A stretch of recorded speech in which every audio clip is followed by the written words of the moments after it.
Assalamualaikum warahmatullahi wabarakatuh. Hai, welcome back to my YouTube channel. Jadi, ini adalah video kesekian aku di YouTube channel ini. Video ini masih berisi tentang mata kuliah toksikologi. Nah, buat kalian yang belum nonton video aku yang sebelumnya, tonton dulu ya, karena video kali ini masih berhubungan tentang video yang sebelumnya.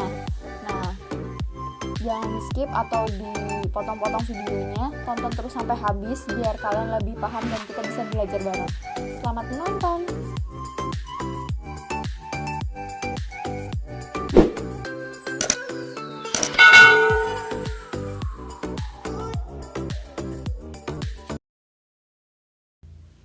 Toksikologi obat dan penanganan keracunan umum. Nah, kali ini topik yang akan kita bahas yaitu yang pertama, toksikologi obat, yang kedua, model dan masuk daya keracunan, yang ketiga, klasifikasi daya keracunan, yang keempat, penata laksanaan keracunan dan overdosis, yang kelima, review jurnal. Toksikologi obat. Option yang pertama, secara sederhana dan ringkas, toksikologi dapat didefinisikan sebagai kajian tentang hakikat dan mekanisme efek berbahaya atau efek toksik berbagai bahan kimia terhadap makhluk hidup dan sistem biologi lainnya.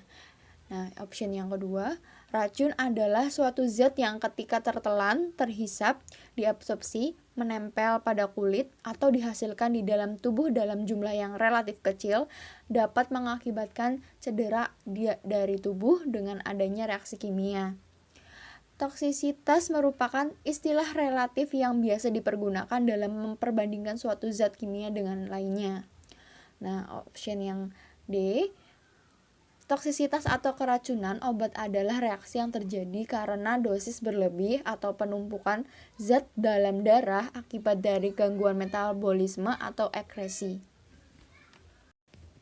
Model masuk dan daya keracunan. Keracunan melalui inhalasi atau pengobatan dengan cara memberikan obat dalam bentuk uap kepada si sakit langsung melalui alat pernapasannya atau hidung ke paru-paru. Baik kecelakaan dan karena kesengajaan merupakan kondisi bahaya kesehatan. Jenis-jenis keracunan menurut FKUI tahun 1995, yang pertama, cara terjadinya terdiri dari self-poisoning. Itu pada keadaan ini pasien memakan obat dengan dosis yang berlebih, tetapi dengan pengetahuan bahwa dosis ini tak membahayakan. Pasien tidak bermaksud bunuh diri, tetapi hanya untuk mencari perhatian saja. Nah, yang kedua, ada attempted suicide. Pada keadaan ini, pasien bermaksud untuk bunuh diri. Bisa berakhir dengan kematian atau pasien dapat sembuh bila salah tafsir dengan dosis yang dipakai. Nah, yang ketiga, itu ada accident poisoning, yaitu keracunan yang merupakan kecelakaan atau tanpa adanya faktor kesengajaan. Nah, yang keempat ada homicidical poisoning atau keracunan akibat tindakan kriminal, yaitu seseorang dengan sengaja meracuni orang lain. Nah, selanjutnya ada mulai waktu yang terjadi. Nah, di sini ada dua. Yang pertama keracunan kronik dan keracunan akut. Nah, untuk keracunan kronik, keracunan yang gejalanya timbul perlahan dan lama setelah pejanan. Gejala dapat timbul secara akut setelah pemejanan berkali-kali dalam dosis relatif kecil. Ciri khasnya adalah zat penyebab diekskresikan 24 jam lebih lama dan waktu paruh lebih panjang sehingga terjadi akumulasi. Nah, yang kedua, keracunan akut.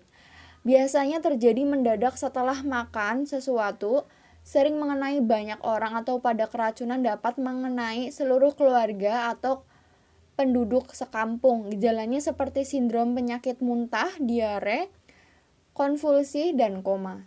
Nah, yang ketiga itu ada menurut alat tubuh yang terkena. Pada jenis ini, keracunan digolongkan berdasarkan organ yang terkena. Contohnya racun hati, racun ginjal, racun SSP, dan racun jantung. Nah, yang keempat ada menurut jenis bahan kimia. Golongan zat kimia tertentu biasanya memperlihatkan sifat toksik yang sama, misalnya golongan alkohol, fenol, logam berat, organoklorin, dan sebagainya. Selanjutnya adalah klasifikasi daya keracunan. Klasifikasi daya keracunan meliputi sangat-sangat toksik, sedikit toksik, dan lain-lain. Nah, di sini yang akan aku kasih tahu ke kalian ada 4. Super toksik, sangat toksik, cukup toksik, dan kurang toksik. Nah, di situ udah lihat ya contoh-contohnya. Penata laksanaan keracunan dan overdosis. Di sini yang pertama ada prinsip umum. Tujuan terapi keracunan dan overdosis adalah mengawasi tanda-tanda vital, mencegah absorpsi racun lebih lanjut, mempercepat eliminasi racun, pemberian antidot spesifik, dan mencegah paparan ulang. Yang kedua ada perawatan suportif.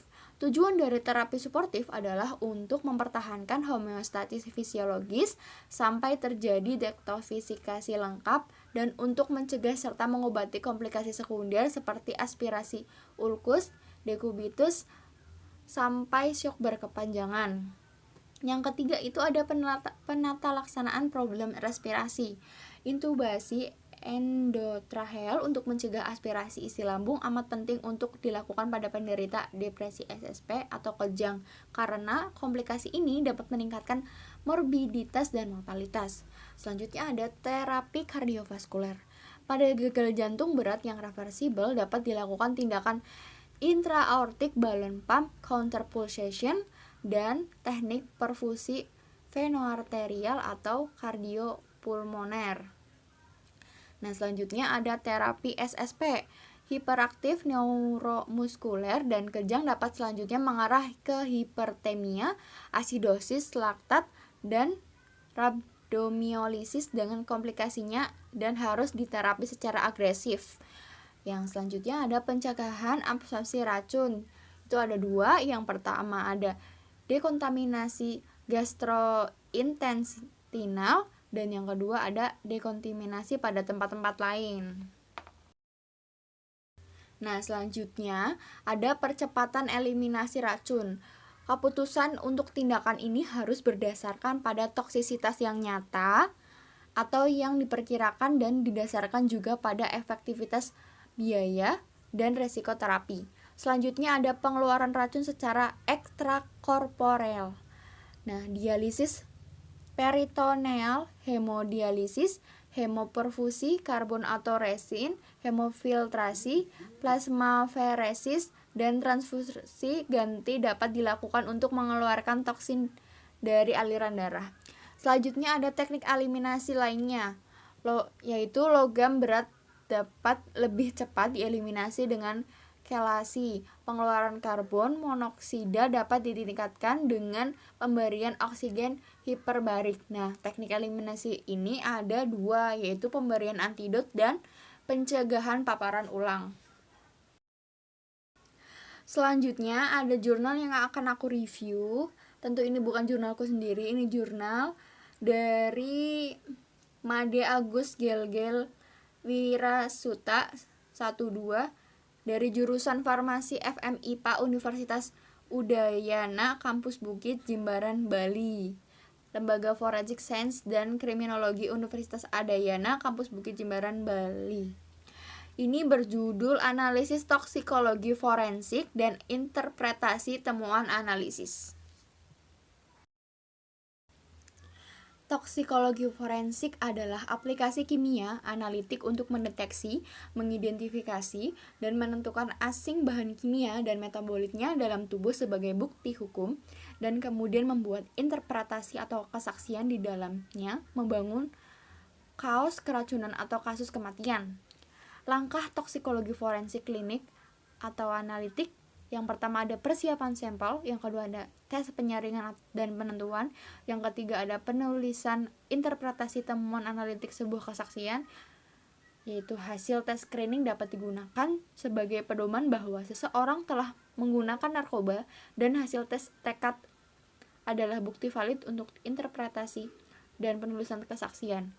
Kata kunci forensik toksikologi analitik. Pendahuluan.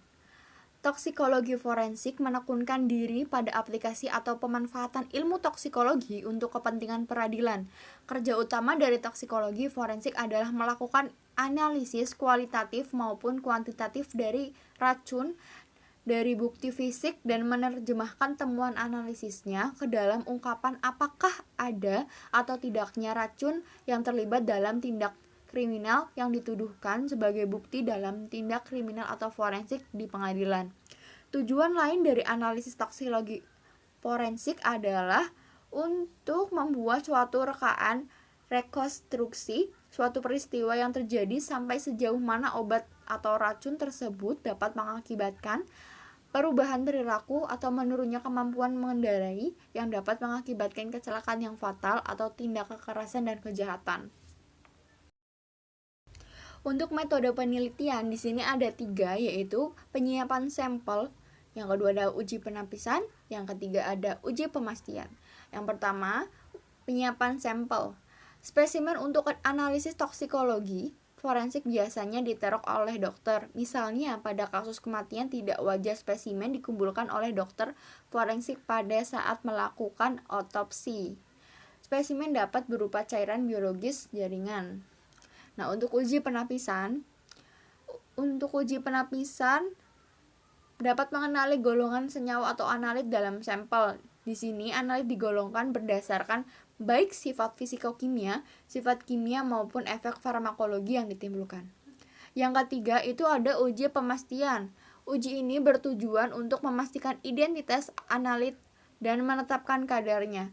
Confirmatory test paling sedikit sensitif dengan uji penapisan, namun harus lebih spesifik. Umumnya uji pemastian menggunakan teknik kromatografi yang dikombinasi dengan teknik detektor lainnya. Nah, hasil dan pembahasan. Option yang pertama, ditemukannya oksigen dalam konsentrasi yang cukup tinggi baik saluran pencernaan maupun di darah. Dapat dijadikan cukup bukti untuk menyatakan toksikan tersebut sebagai penyebab kematian. Seseorang toksikologi forensik dituntut juga dapat menerangkan absorpsi toksikan dan transportasi atau distribusi melalui sirkulasi sistemik menuju organ jaringan sampai dapat menimbulkan efek yang fatal. Interpretasi ini diturunkan dari data konsentrasi toksikan baik di darah maupun di jaringan-jaringan. Option yang kedua itu hasil analisis urin biasanya kurang berarti dalam menentukan efek toksik atau psikologi dari suatu toksikan. Secara umum, hasil analisis urin menyatakan adanya paparan toksikan sebelum kematian. Dari jumlah volume urin dan konstelasi jumlah toksikan dan metabolitnya di dalam kantung kemih dengan berdasarkan data laju ekresi, toksikan, dan metabolitnya, maka memungkinkan untuk menurunkan informasi lamanya waktu paparan telah terjadi sebelum kematian. Option yang ketiga, kebanyakan efek farmakologik atau psikologi kenobiotika berhubungan dengan tingkat konsentrasinya di darah dan tempat kerjanya atau reseptor. Oleh sebab itu, tingkat konsentrasi di darah adalah sebagai indikator penting dalam mencari faktor penyebab kematian atau keracunan. Opsi yang keempat, ada faktor-faktor yang mempengaruhi respon individu terhadap tingkat konsentrasi toksik atau seperti usia, jenis kelamin atau status hormonal, berat badan, status nutrisi, genetik, status imunologi, kelainan patologik, dan penyakit bawaan, kelainan fungsi organ, sifat farmakokinetik dari toksikan. Seharusnya juga dipertimbangkan dalam menginterpretasikan hasil analisis yang bertujuan mencari faktor penyebab keracunan. Kesimpulannya, yang pertama, toksisitas atau keracunan obat adalah reaksi yang terjadi karena dosis berlebih atau penumpukan zat dalam darah akibat dari gangguan metabolisme atau ekresi. Yang kedua, keracunan obat spesifik diantaranya acetaminophen, obat antikolinergik, benzodiazepin, B-blocker, kalsium channel blocker, karbon monoksida, glikosida jantung, obat-obatan golongan NSAID. Yang ketiga, tujuan terapi keracunan dan overdosis adalah mengawasi tanda-tanda vital, mencegah absorpsi racun lebih lanjut, mempercepat eliminasi racun, pemberian antidot spesifik, dan mencegah paparan ulang.